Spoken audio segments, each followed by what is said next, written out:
Hello दोस्तों, आप सभी का स्वागत है हमारे इस वीडियो में।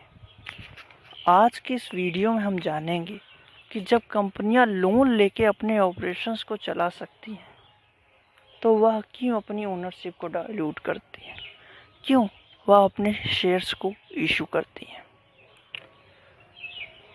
तो चलिए आज का वीडियो शुरू करते हैं। इस वीडियो को देखने से पहले अगर आपने हमारा शेयर्स का वीडियो नहीं देखा है, जिसमें हमने आपको ये बताया है कि शेयर्स क्या होते हैं, शेयर्स की खरीदरी बिक्री कैसे की जाती है, तो आप उसको भी चेकआउट कर सकते हैं। उसका लिंक आपको डिस्क्रिप्शन में मिल जाएगा। तो चलिए आज का कॉन्सेप्ट शुरू करते हैं। हर एक कंपनी के पास मेनली 2 ऑप्शन होते हैं जिनसे वह पैसे राइज कर सकती है। पहला ऑप्शन होता है मालिक का पैसा, मतलब शेयर को इशू करके उससे पैसे ले लेना। दूसरा ऑप्शन होता है लोन ले लेना। सपोज कंपनी ने शेयर्स इशू किए,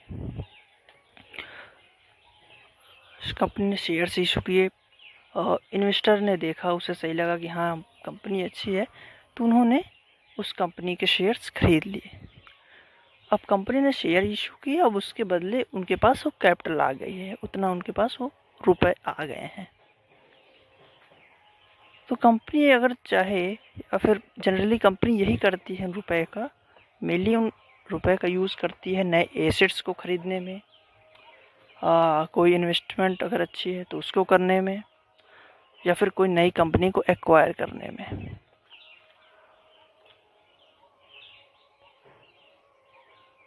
चलिए एक टाटा कंपनी का एग्जांपल लेते हैं, एक प्रैक्टिकल एग्जांपल लेते हैं, उससे आपको और अच्छे समझ में आएगा। मान लीजिए टाटा कंपनी की शुरुआत हुई। शुरुआत में कंपनी के ओनर ने अपने पैसे लगाकर बिजनेस चालू किया। जब कंपनी ग्रो किया, अब उसे और पैसे की ज़रूरत पड़ी। मान लीजिए उन्हें पैसे की ज़रूरत पड़ी किसी फैक्ट्री को सेटअप करने को। मान लीजिए उन्हें 3-4 फैक्ट्री सेटअप करनी है कहीं।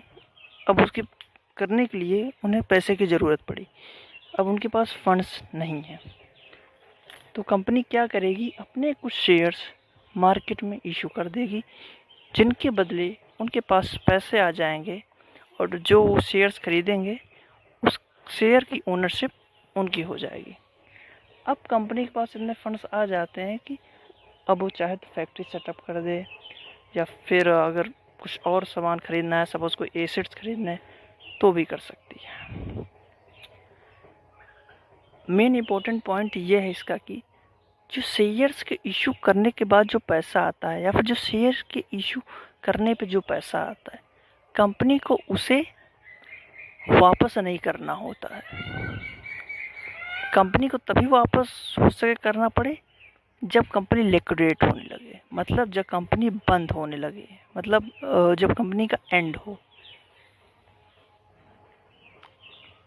अब चलिए हम दूसरे ऑप्शंस को समझते हैं कि दूसरी तरह कैसे कंपनियां पैसे राइज कर सकते हैं, या फिर जबकि हमारा क्वेश्चन भी था शुरुआत में कि जब कंपनियां लोन लेके अपने ऑपरेशंस को चला सकती हैं, तो वो भाई क्यों बिन फालतू अपनी ओनरशिप को डाइल्यूट करती हैं, क्यों वह शेयर्स को इशू करती हैं।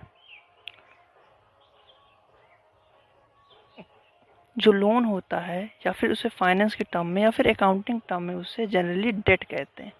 डेट मतलब होता है लॉन्ग टर्म बोरोइंग या फिर लॉन्ग टर्म लोन। जो डेट होता है वो बड़ा चीप होता है। चीप मतलब सस्ता होता है, मतलब आपको आसानी से मिल सकता है। सपोज किसी कंपनी ने, मतलब उसे पैसे की ज़रूरत पड़ी, और जो जनरली कंपनी होते हैं इन्हें अच्छे खासे पैसे की ज़रूरत पड़ती है। सपोज मान लीजिए 1,000 करोड़, 15,000 करोड़। मान लीजिए किसी कंपनी ने 15,000 करोड़ रुपए लिए। कंपनी ने पैसे ले तो लिए, और उससे 10 साल बाद मान लीजिए रीपेमेंट भी करनी है, लेकिन साथ में साथ उसका इंटरेस्ट एक्सपेंस भी बढ़ेगा।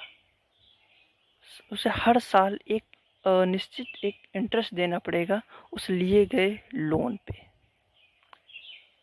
और साथ में जब वो लोन के रीपेमेंट का पीरियड ख़त्म हो जाएगा तो उन्हें लोन भी पूरा देना पड़ेगा। मतलब लोन लिया है तो जो प्रिंसिपल अमाउंट है वो भी देना पड़ेगा, साथ में जो इंटरेस्ट भी उन्हें हर साल देना पड़ेगा।